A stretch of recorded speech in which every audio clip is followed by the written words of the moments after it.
वंशाकल्पतरुभ्यश्च कृपा सिन्धुभ्य एव च पतितानां पावनेभ्यो वैष्णवेभ्यो नमो नमः।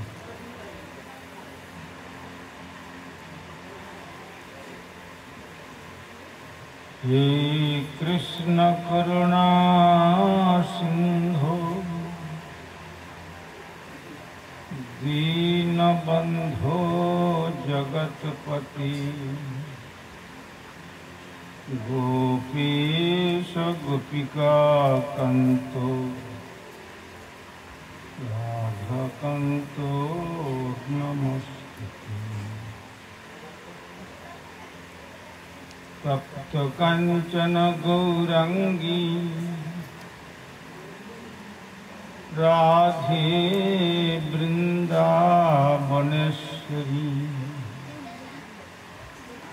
वृषभानुसुते देवी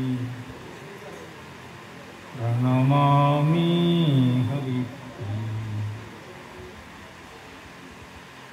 वृंदावै तुलसी देवै प्रिया वै केशवस्य च विष्णुभक्ति प्रदे देवी सत्यवत्यै नमो नमः। श्री कृष्ण चैतन्य प्रभु नित्यानंद श्री अद्वैत गदाधर शिवासादि गौर भक्त वृंद। हरे कृष्णा कृष्ण कृष्ण हरे हरे हरे राम राम राम हरे हरे। ओम सर्वे भवन्तु सुखिनः सर्वे सन्तु निरामयाः सर्वे भद्राणि पश्यन्तु मा कश्चित् दुःखभाग् भवेत्। हरि ओम शांति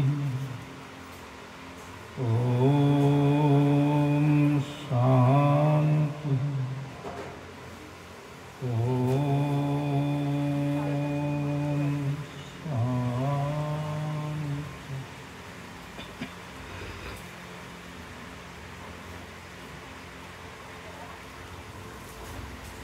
सर्वप्रथम परमार्चनीय विश्ववंदित आचार्य भास्कर प्राच्य पाश्चात्य श्री चैतन्य महाप्रभुर प्रेम धर्मेर बाणीर निर्भीक प्रचारक प्रभु कलि युग पावनावतारी भुवन मंगल परम करुण श्रीमन महाप्रभुर अभिन्न श्री श्री नित्यानंद मूर्त प्रकाश मूर्ति जिनि जगद्गुरु जुगाचार्य श्रील प्रभुपाद भक्ति सिद्धांत सरस्वती गोस्वामी ठाकुरेर अनुकंपित जनेर अन्यतम कृपा भाजन परमार्चनीय श्री गुरुपाद पद्म ओं विष्णुपाद परिव्राजकाचार्य वर्य त्रिदंडी स्वामी श्री श्रीमद् भक्ति कुमुद संत गोस्वामी ठाकुरेर रातुर चरणे সংখ্যাতীত সাষ্টাঙ্গ দণ্ডবত প্রণতি জানিয়ে তাঁর অহৈতুকী কৃপা আশীর্বাদ প্রার্থনা করি। তদনন্তর শ্রীধামের ধামভূষণ স্বরূপ ত্রিদণ্ডীপাদগণ তথা समुपस्थित भगवत कथा श्रवण पिपासु सुधी सज्जन वृंदो ও মাতৃমণ্ডলী সকলকেই প্রারম্ভে জানাই আমার হার্দিক সাদর যথাযোগ্য বৈষ্ণব অভিনন্দন।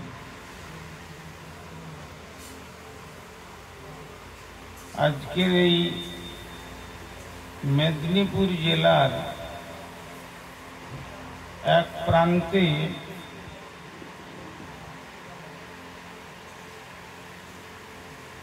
এই বিশেষ এই যে গ্রাম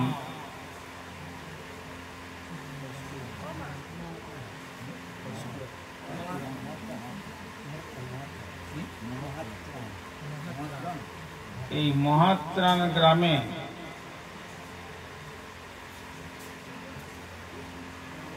আমাদের শ্রীমান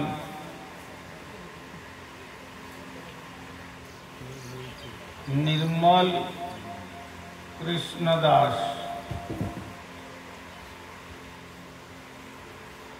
তারই এই সংসারে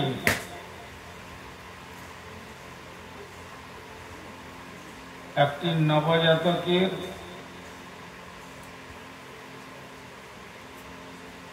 মুখান্নপ্রাশনকে কেন্দ্র করে আমরা কয়েকজন এখানে অবস্থান করছি। এতক্ষণ যাবৎ বিভিন্ন বক্তাগণ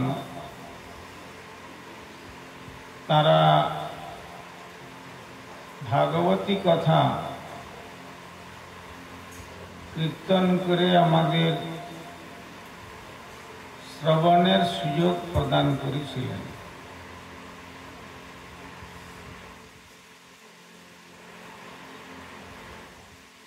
শ্রীমদ্ ভাগবতে জানিয়েছেন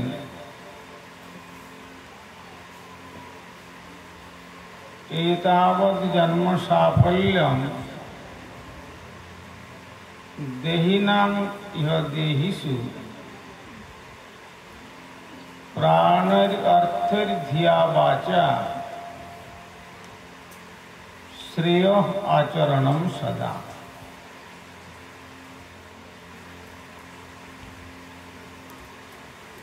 আমি এই মঙ্গল নিকটস্থ মঙ্গলদাঁড়িতে যে হরিসভা হয় শ্রীমন মহাপ্রভুর আবির্ভাবের প্রাক্কালে তাতে আমার আসার সৌভাগ্য হয়েছিল। সেখানে দেখেছিলাম বহু নরনারী একত্রিত হয়ে শ্রী ভগবানের কথা শ্রবণ করছেন। তো আমাদের স্নেহের ডাক্তারবাবু যখন বললেন যে সেই মঙ্গলদাঁড়িতে অনুষ্ঠান, আমি মনে করেছিলাম তাহলে নিশ্চয়ই বিশেষ অনুষ্ঠানের আয়োজন। তো সেখানে এসে দেখলাম বক্তার সংখ্যার থেকে শ্রোতার সংখ্যা মনে হয় কমই হবে। কেন এটি বলেছেন, শাস্ত্রেতেও বর্ণন করেছেন যে ভগবানের কথা সব জায়গায় বা সর্বত্র সমাদৃত হয় না।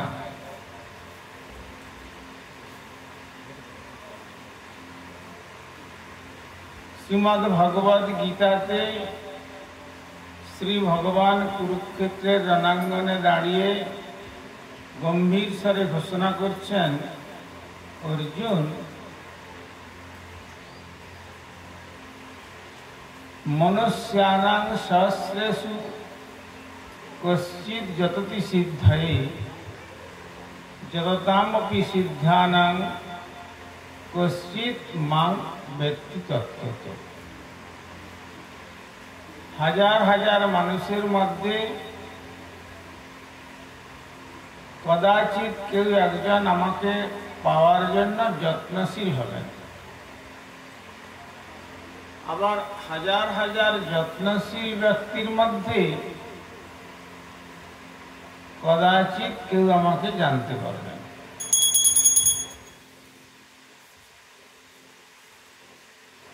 আবার শ্রীমদ্ ভাগবত আলোচনা করলে আমরা দেখতে পাই, মুক্তানাম অপি সিদ্ধানাং নারায়ণ পরায়ণা সুদুর্লভ প্রশান্ত আত্মা কোটিস্বপি মহামুনে।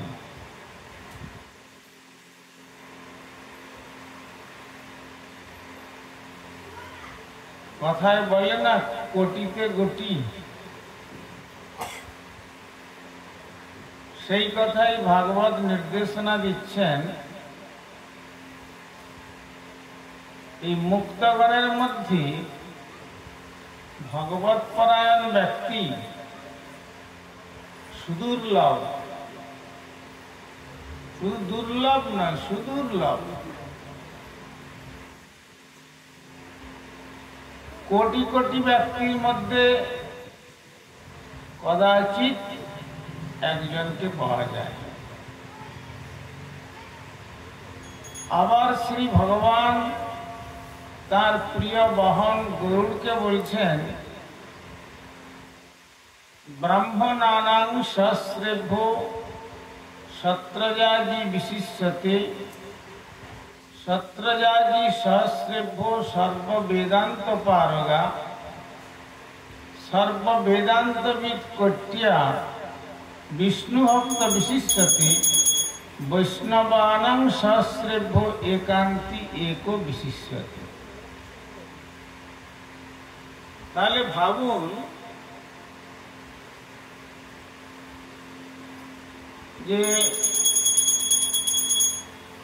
যে বিষ্ণু তত্ত্বের কথা যারা শ্রবণ করবেন, তারা যদি স্বরূপে ধর্মেতে প্রতিষ্ঠিত না হন, তাহলে তাদের শ্রবণের অধিকার থাকে না।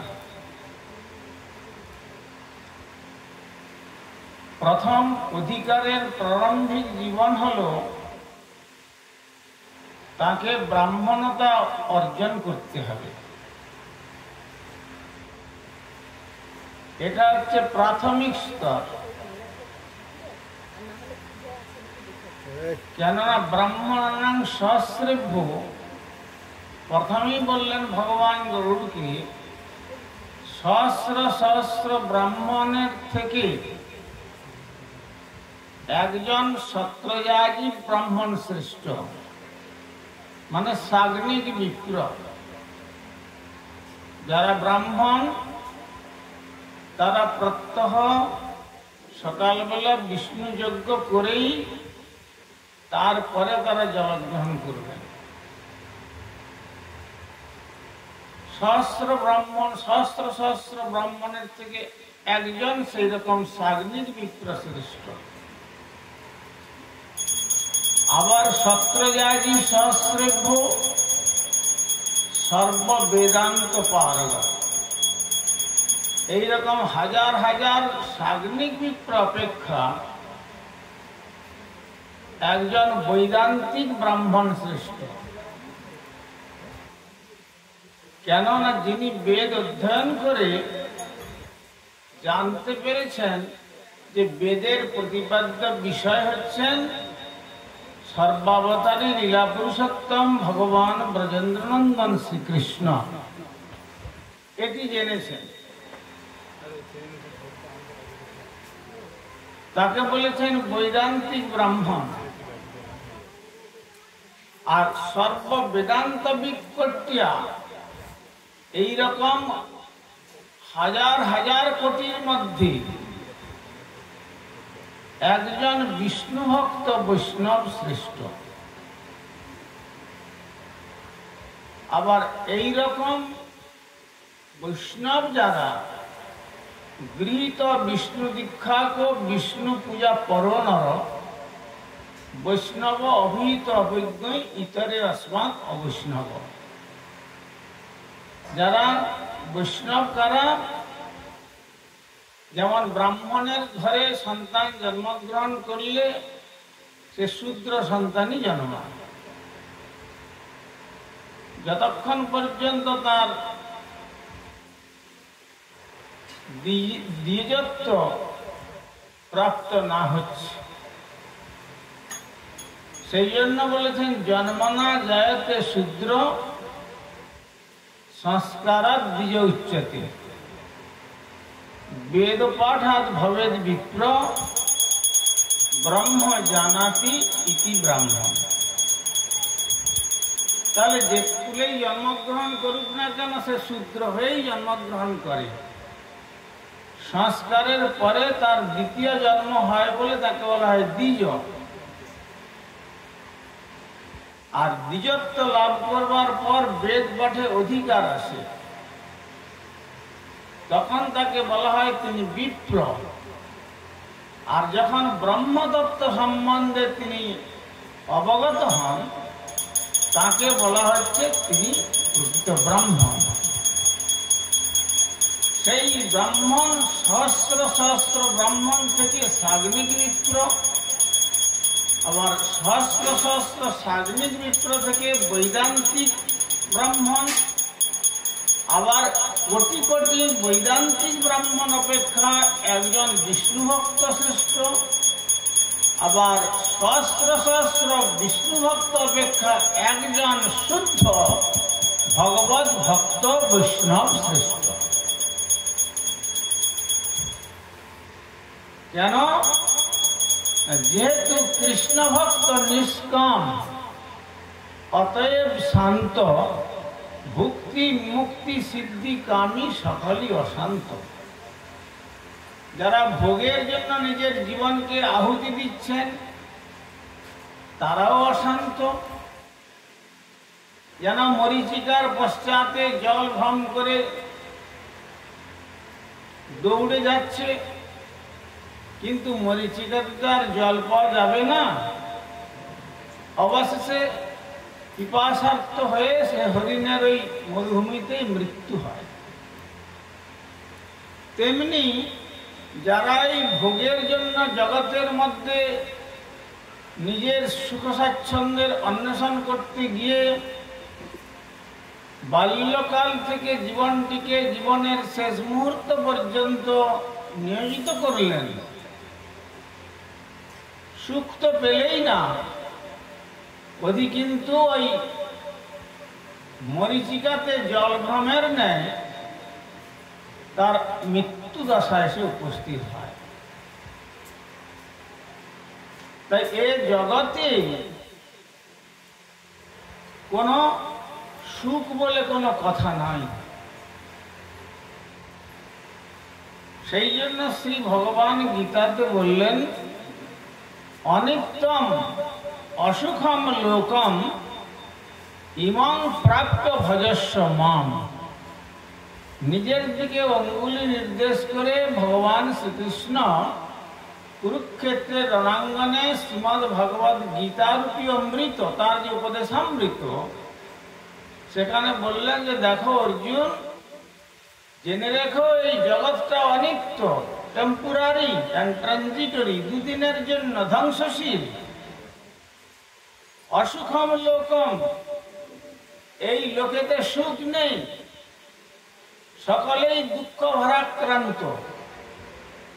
বাইরে আমরা যতই সুন্দর বা সুন্দরী রূপে প্রলেপ সেজে আমরা নিজেদেরকে সুখী বা দুঃখী মনে করি না কেন, যদি অন্তরের কথা জিজ্ঞাসা করা যায়, একটা লেম্যান থেকে আরম্ভ করে মিনিস্টার লেভেল পর্যন্ত বা পৃথিবীর যে সর্বশ্রেষ্ঠ ধনী, হ্যাঁ, সেই রকিউলার থেকে আরম্ভ করে যদি জিজ্ঞাসা করা যায়, দেখবেন যে যে গাছের তলায় বসে আছে দুমুষ্টি ভিক্ষা করে কোন রকম চালটাকে সিদ্ধ করে কোন রকম ভাবে জীবন ধারণ করছে, সেও তার দুঃখের কথা বলবে। আর যিনি পৃথিবীর সর্বশ্রেষ্ঠ ধনবান, তাকে যদি জিজ্ঞাসা করেন, সে আরো তার অধিক দুঃখের কথা বলবে। সুতরাং এই জগৎ হচ্ছে দুঃখাত্মক। আম কাঠকে যদি ঘর্ষণ করা যায়, তাহলে সে আম কাঠে কি চন্দনের সৌরভ বেরোবে? চন্দনের সৌরভ পেতে গেলে চন্দন কাষ্ঠকে ঘর্ষণ করতে হবে। তেমনি এই জগৎকে নিয়ে আমরা যতই মন্থন করি না কেন, এতে আর সুখরূপী মাখন উঠবে না। যেমন মাখন পেতে গেলে দধিকে মন্থন করলে মাখন পাওয়া যায়, কিন্তু জল মন্থন করে মাখন লাভ করা যায় না। তেমনি এই ভগবানকে আরাধনা করলে যে সুখ পাওয়া যায়, আর জগতের মধ্যে যে সারাটা জীবনকে যদি আমরা দিয়ে জগৎকে মন্থন করি, সেখানে কি ভেসে আসবে? কেবল দুঃখই দুঃখ। এই জন্য বললেন অনিত্যম অসুখম লোকম। অর্জুন, যদি তুমি সুখ লাভ করতে চাও, তাহলে এই যে শত শত কৌরব সেনা তোমার বিরুদ্ধে অস্ত্র নিয়ে দাঁড়িয়ে আছে, পিতামহ ভীষ্মদেব থেকে গুরু দ্রোণাচার্য থেকে গুরুপুত্র অশ্বত্থামা থেকে আরম্ভ করে সমস্ত অতিরথ মহারথ পদাতিক, এই যে সৈন্য সাগরা ভাগবতে বলছেন যেন সৈন্যের সাগর, এর দিকে তুমি লক্ষ্য করো না। এই সমস্ত ভাবনা পরিত্যাগ করে আমি যেটা বলছি, আমার কথাটা শোনো। যদি আমার কথা শুনে যদি তোমার মৃত্যু হয়, তাহলে এই মৃত্যুর ফলেতে অমৃত লোক যাত্রা করবে।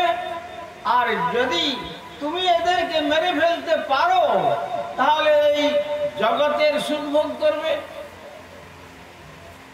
সুতরাং কোনটাতেই তোমার ক্ষতি নেই। সেই জন্য উপদেশ অনেক দিচ্ছিলেন, কিন্তু কোন উপদেশ তিনি যখন ঠিক মতো গ্রহণ করতে পারছেন না, যে সখা কি কথা বলছি, এত সমস্ত কথা,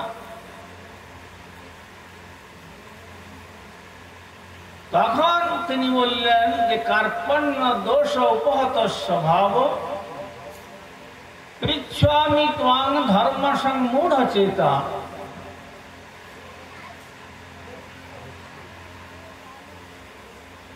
যৎ শ্রেয়স নিশ্চিতম ব্রূহি তন্মে শিষ্যস্তে অহং সাদিমং তাং প্রপন্নম। এখন আমার কার্পণ্য দোষটা চলে গেছে। তো কৃপণ কাকে বলে? কাকে বলে কৃপণ? আপনারা সকলেই জানেন। উপনিষদে বলছেন এতৎ বিদিত্বা অস্মাৎ লোকাৎ পৈপ্রৈতি যহ স এব ব্রহ্মণ। আর এতৎ অজ্ঞতাৎ প্রৈতি ইদম জগৎ যশ এব কৃপণ। অর্থাৎ এই জগতে জন্মগ্রহণ করে আমার জন্মের মূল কারণ সম্বন্ধে যদি আমি না জানতে পারি, না জেনে যদি জগৎ ছেড়ে চলে যাই, তাহলে তিনি হলেন কৃপণ। এতদ অক্ষরং বিদিত্বা অবিদিত্বা, সেই অক্ষর বস্তুকে না জেনে যদি এই জগতে জন্মগ্রহণ করি আর তারপরে মৃত্যুকে বরণ করে নিই, তাহলে তাকে বলা হয়েছে কৃপণ। তার মানে ধন আছে,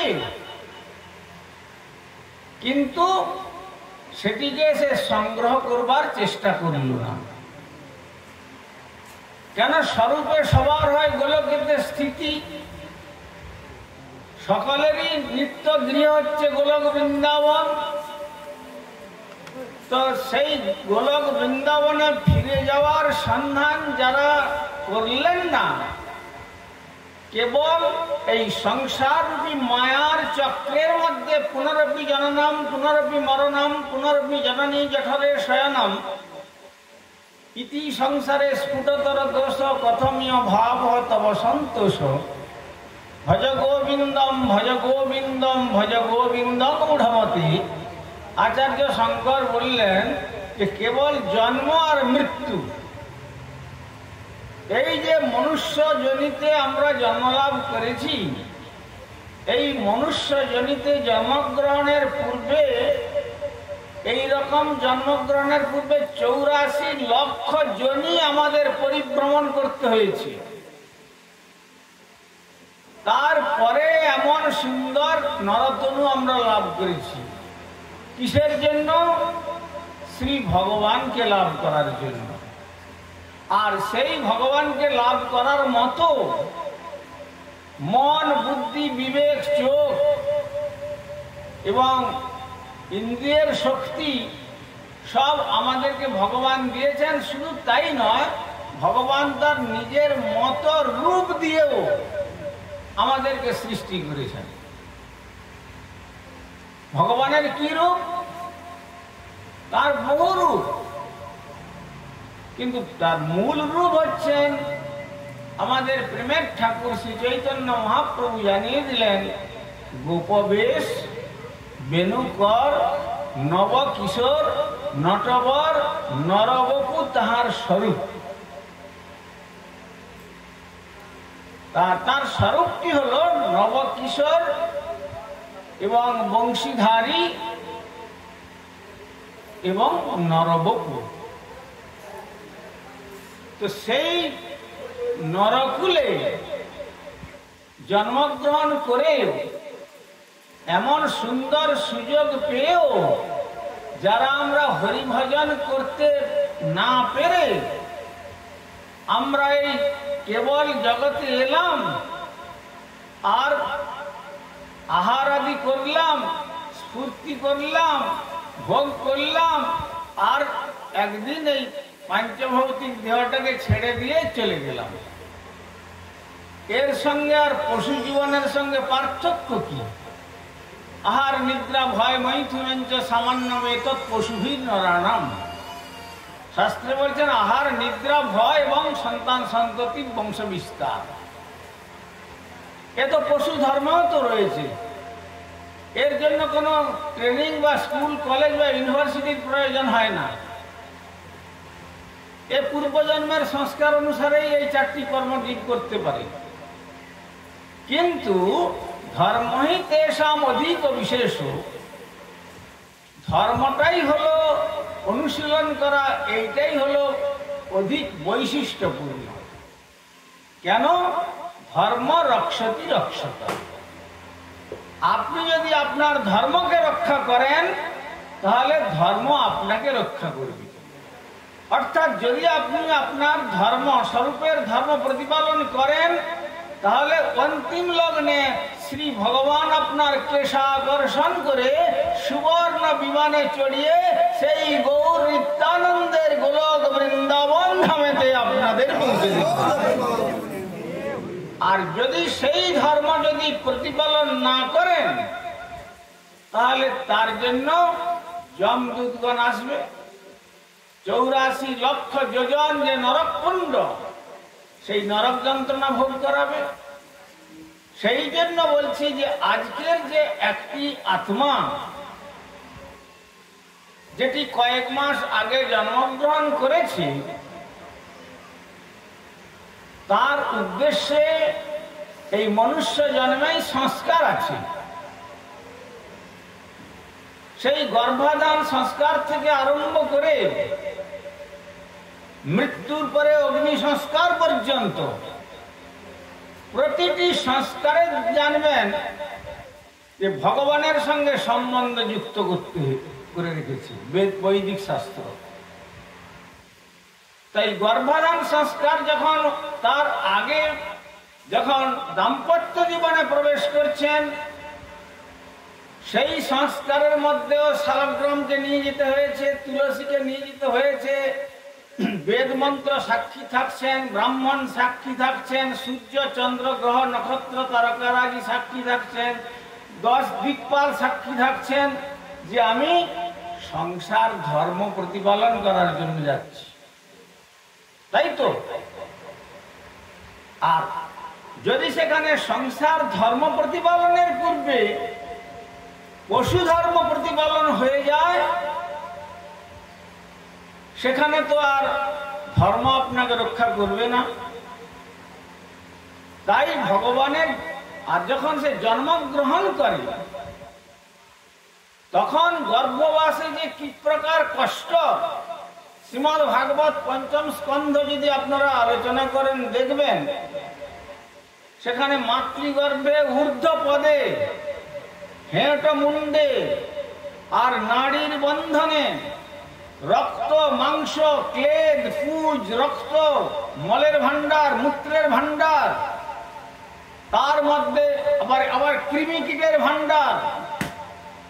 ওই অবস্থায় কোমল ত্বকে মাঝে মাঝে কৃমি কীটও দংশন করে করে ওখান থেকে চামড়া ফাটিয়ে রক্ত চুষে নিচ্ছে। আর মায়ের গর্ভে সন্তান যখন বেরিয়ে যাওয়ার জন্য রাস্তা খুঁজছে, কিন্তু রাস্তা পাচ্ছে না। প্রসব বায়ু ভগবান যদি প্রদান না করেন তাহলে সে তো প্রসব হবে না।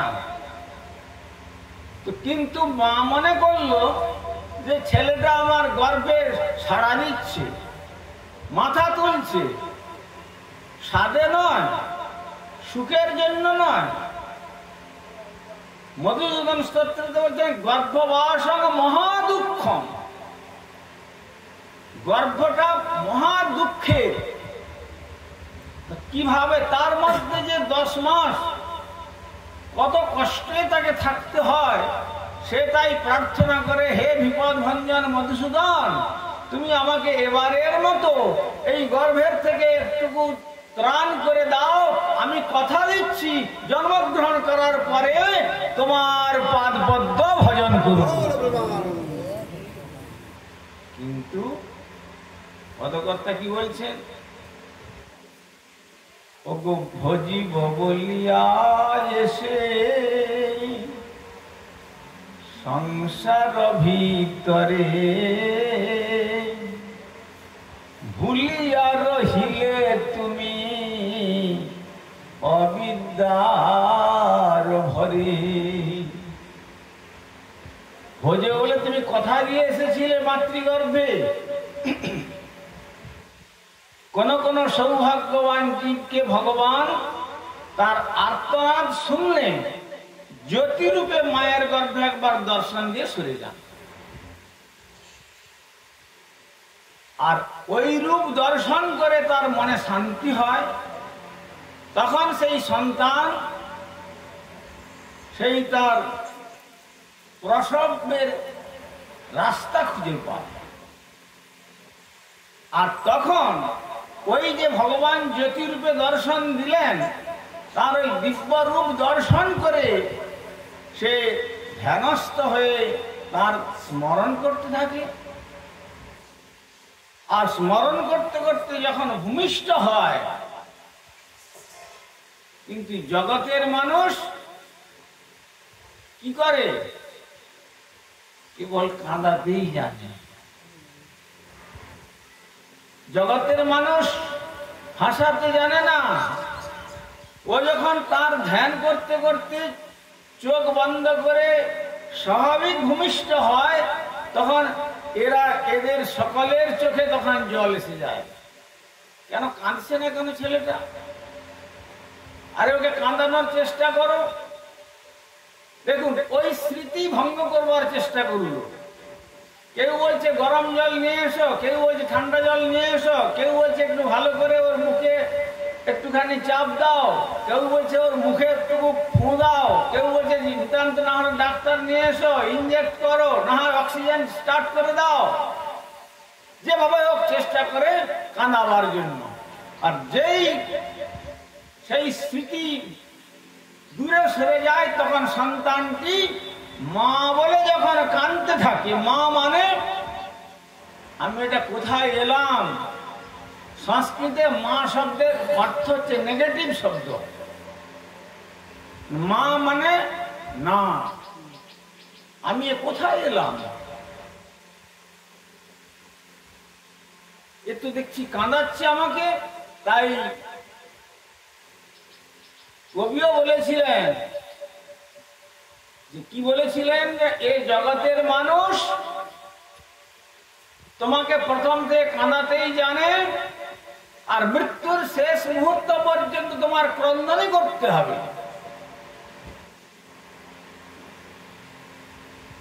তাই পদকর্তা বলেছিলেন, এ জগতে তুমি এসেছিলে যবে,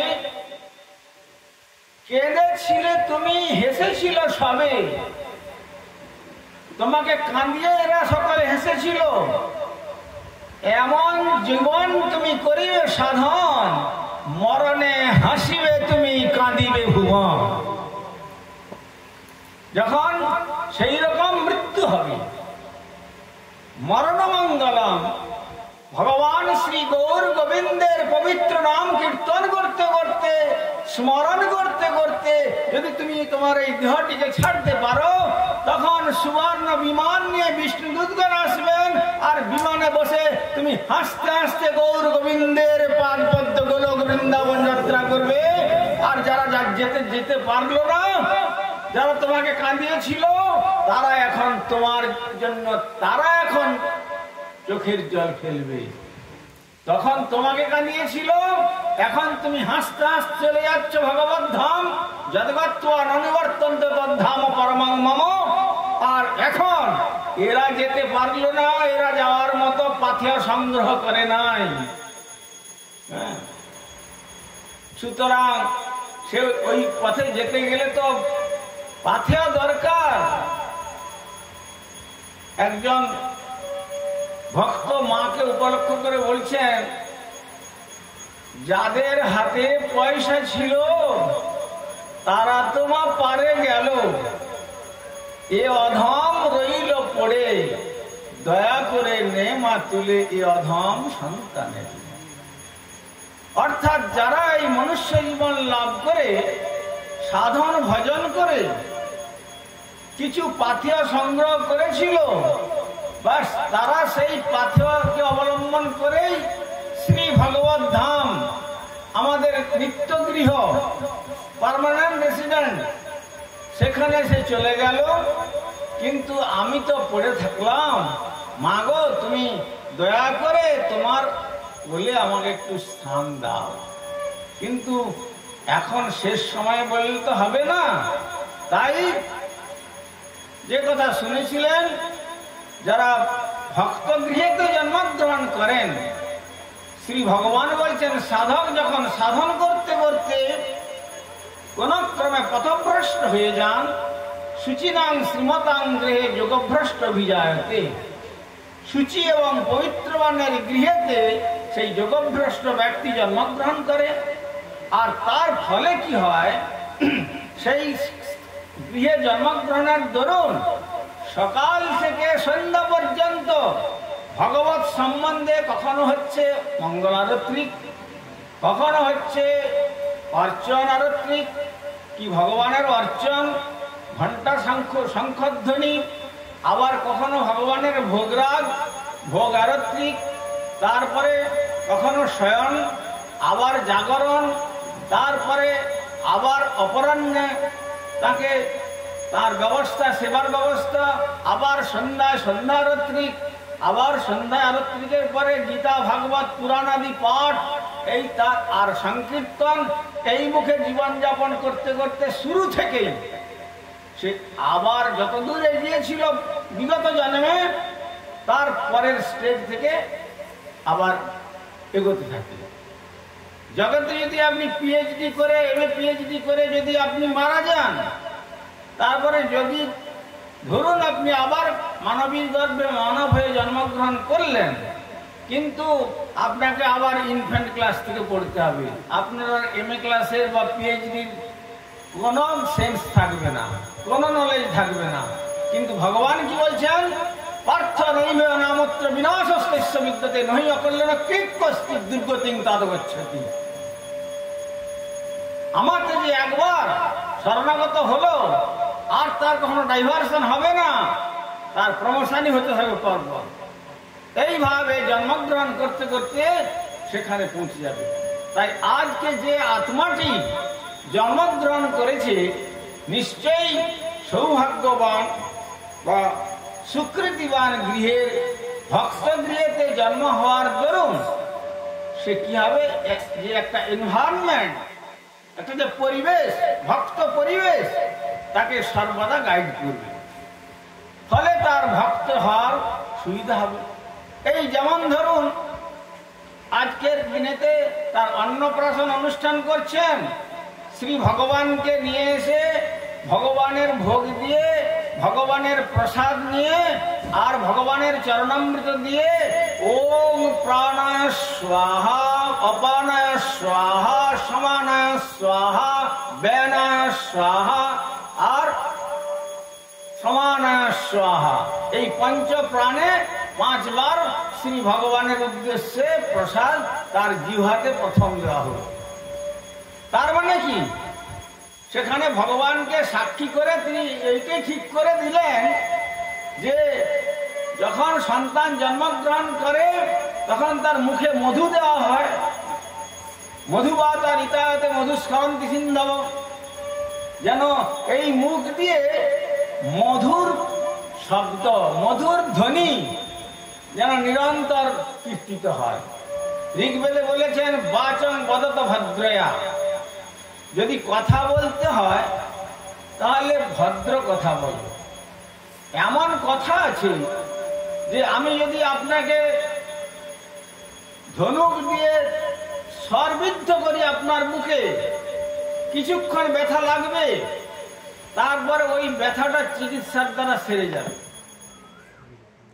কিন্তু এমন কঠিন কথা আমি আপনাকে বলবো, বাক্যরূপী বাণ, সেই বাক্যরূপী বাণ যদি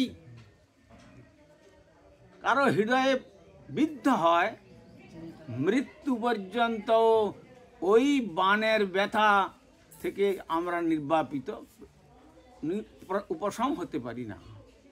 তো তাই বলছেন মধু দিয়ে মধুর কথা। কি সেই মধুর কথা? বলছেন যিনি মধুময়। ওই যে পদকর্তা বলেছেন অধরং মধুরম বদনং মধুরম চরিতং মধুরম বলিতং মধুরম মধুরাধিপতে রখিলং মধুরম। সেই মধুময় বস্তু হচ্ছেন একমাত্র শ্রী ভগবান। আর তাই তারপরে অর্থাৎ সে যেন কথা বলে ভগবত সম্বন্ধীভূত কথা, যে কথা বলতে গেলে শুধু নিজের কল্যাণ হয় না, আমার এবং আপনাদের মধ্যে যে এই ব্যবধানটুকু, এই ব্যবধানের মধ্যে কত কোটি কোটি পরমাণু ভেসে বেড়াচ্ছে সেটা আমরা এই চোখে দেখতে পাই না। বা এই 1 গ্লাস জল যদি এখানে নেন, আমরা আমাদের এই চোখে দেখতে পাই না। যদি অনুবীক্ষণ যন্ত্র দিয়ে দেখা যায়, সেখানে যে কত ব্যাকটেরিয়া ভেসে বেড়াচ্ছে সে জল আর পানি করতে পারবে না, ওই যন্ত্র দিয়ে দেখা যায়। কিন্তু ওই প্রাণগুলো কর্মফলেতে জন্মগ্রহণ করেছে। আর ও যে মুখে মধু দেওয়া হলো, যে মুখে ভগবানের প্রসাদ দেওয়া হলো, সেই মুখে যদি ভগবানের কথা কীর্তন হয়, তাহলে সেই মুখ দিয়ে কথা যাকে উপলক্ষ করে বলা হবে তার মঙ্গল হবে। আর যে এতগুলি অনু পরমাণু ভেসে বেড়াচ্ছে বায়ুমণ্ডলে, তারাও এই ভগবত বিষয়ক ভাগবত কথারূপী অমৃত শ্রবণ করে তারাও একদিন অমৃতময় ধামস্বরূপ গোলক বৃন্দাবন ধাম যাত্রা করতে পারবে। সেই জন্য বললেন যে বাচং বদত ভদ্রয়া, যদি কথা বলতে হয় ভদ্র কথা বলো। সেই ভদ্র কথাটি কি? মঙ্গলময় কথাটি কি? মঙ্গলং ভগবান বিষ্ণু মঙ্গলং মধুসূদন মঙ্গলং পুণ্ডরীকাক্ষং মঙ্গলায়তন হরি। অর্থাৎ যদি কথা বলতে হয় হরি কথা বলুন, আর আজে বাজে অসৎ কথা বলে বৃথা সময় নষ্ট না করে শ্রী ভগবানের নাম শ্রবণ করুন। ভগবানের মন্দিরে গিয়ে তাকে দর্শন করবার চেষ্টা করুন। হাত দিয়েছে ভগবানের নামের সঙ্গে সংকীর্তনে তালি দেওয়া প্রদান করুন। পা দিয়েছেন মন্দিরে, হেঁটে গিয়ে মন্দির প্রদক্ষিণ করুন। আর মস্তক দিয়েছেন ভগবানের উদ্দেশ্যে দণ্ডবত প্রণাম করুন। আর দুটো বাহু দিয়েছেন, বদন ভরে দু বাহু তুলে নিরাই গৌর সুন্দরের পবিত্র নাম করুন। আর তার দ্বারা কি হবে? আমাদের জীবনের প্রকৃত মঙ্গল হবে। তাই আজকে যে সন্তানটির মুখে শ্রী ভগবানের প্রসাদ দিয়ে তার পিতামাতা সংকল্প করে নিলেন যে যে মুখেতে ভগবানের প্রসাদ দেওয়া হলো, শাস্ত্রে বলছেন সেই মুখে যেন আর কখনো পশুর আহার দেওয়া না হয়। প্রকৃত মানবের আহার কি? মানবের আহার যে দ্রব্যে তুলসী নিবেদন করা যায় না, সেই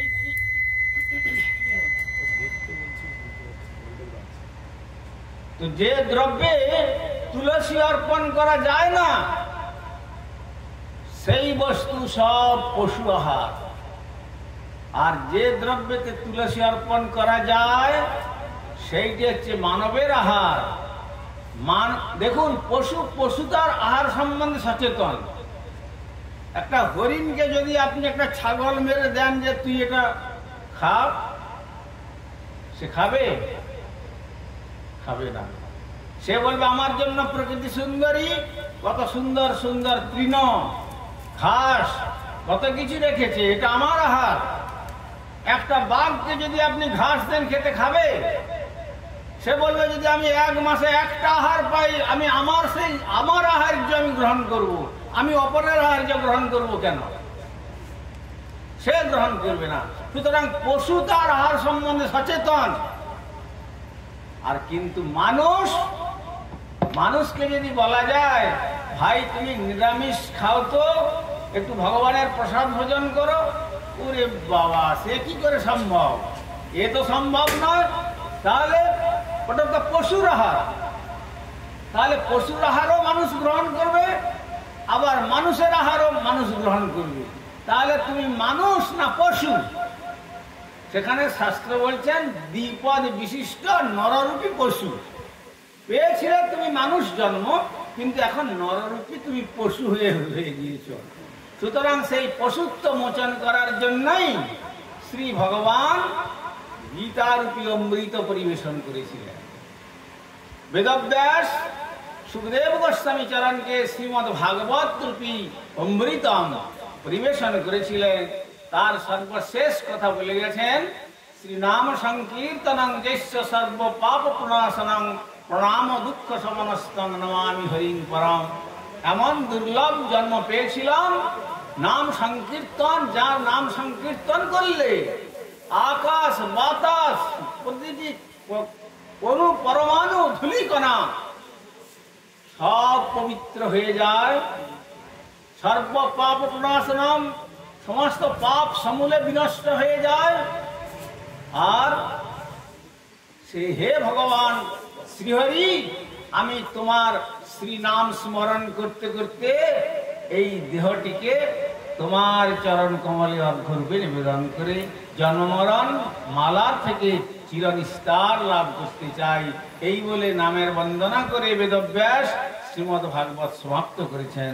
তাই আজকে যে সন্তানটির মুখে ভগবানের প্রসাদ দিয়ে তার এই অন্নপ্রাশন মহোৎসব, যদি সংস্কার, এই সংস্কার হবে শুদ্ধভাবে যদি তাকে সেইভাবে পরিচালিত করেন, তাহলে গুরু গৌরাঙ্গের চরণে শ্রী ভগবত ধাম প্রাপ্তিতে কোনো বাধা থাকবে না।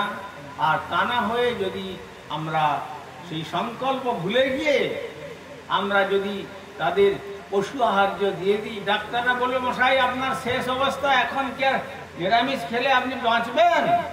ডাক্তারকে দিয়ে বলুন যে আচ্ছা আপনি বলতে পারেন আমিষ খেলে আমি বেঁচে থাকবো, গ্যারান্টি দিতে পারবেন? যারা আমিষ খাচ্ছেন তারাও মরে যাচ্ছেন। একটা কুকুর আমিষ ভোজি, সে 1 কিলোমিটার দৌড়ে গিয়ে জিভ বের করে দীর্ঘশ্বাস ফেলে। আর একটা হাতি শাক পাতা ঘাস খেয়ে বাঁচে, জঙ্গলের মধ্যে হাজার হাজার মাইল হেঁটে চলে যাচ্ছে, কিন্তু তার কোনো অবসাদ নেই। তাহলে কার বেশি শক্তি? আজ মেডিকেল সায়েন্সও বলছে যে non veg diet is the source of all disease. America থেকে পাবলিশড হয়েছে, যারা মেডিকেল গেলে আছেন সেই সমস্ত সেই ম্যাগাজিন দেখবেন, নন ভেজ মানে আমিষ জাতীয় যে আহার, এই আহারটা হচ্ছে সমস্ত রোগের মূল উৎস। তাই পরম পবিত্র, যেমন নিরামিষ আহার শুধু নয়, শুধু নিরামিষাশী হলে হবে না, ওইটিকে ভগবানের সঙ্গে সম্বন্ধযুক্ত করতে হবে, তখন হবে মহাপ্রসাদ। প্রসাদে সর্বদুঃখানাম হানি, প্রসাদে জীবের সমস্ত দুঃখ হানি হয়ে যায়। আর অমৃতময় ধামে গোলক বৃন্দাবনে শ্রী গৌর গোবিন্দের পাদ পদ্ম লাভ করে তখন আমাদের এই দুর্লভ মনুষ্য জনম সার্থক হয়। আর অধিক সময় নেব না, আপনাকে 11:30 সময় দিয়েছিলেন, 12টা অতিক্রম হয়ে গেল। তাই যাই হোক, যে আত্মাটির উদ্দেশ্যে, যে সন্তানটির উদ্দেশ্যে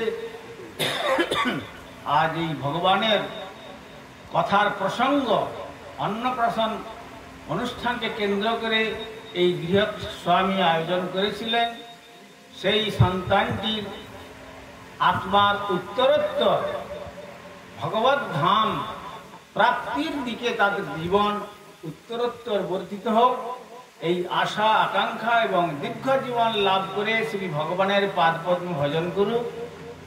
আর তার পারিপার্শ্বিক সঙ্গ প্রভাবে ভক্ত হন, ভগবানের পাদপদ্ম লাভ করুন। কেন? কৃষ্ণনাম ভজ জীব আর সব মিছে, পলাইতে পদ নাই, জম আছে পিছে। অতএব সকলে বদন ভরে যাতে করে হরিনাম সংকীর্তন মুখরিত এই কৃষ্ণের সংসার করো, ছাড়ি অনাচার, অচিরাত কৃষ্ণ তোমায় করিবেন উদ্ধার। এই বলে আমি আমার বক্তব্য এখানে উপসংহার করলাম। ওম সর্বে ভবন্তু সুখিনা, সর্বে সন্তু নিরাময়া, সর্বে ভদ্রাণি পশ্যন্তু, মা কশ্চিৎ দুঃখভাগ ভবেৎ। হরি ওম শান্তি, হরি ওম শান্তি, হরি ওম শান্তি। জয় জয় শ্রী শ্রী নিতাই গৌর প্রেমানন্দে। হরি হরি বল, হরি হরি বল। হরে কৃষ্ণ, হরে কৃষ্ণ,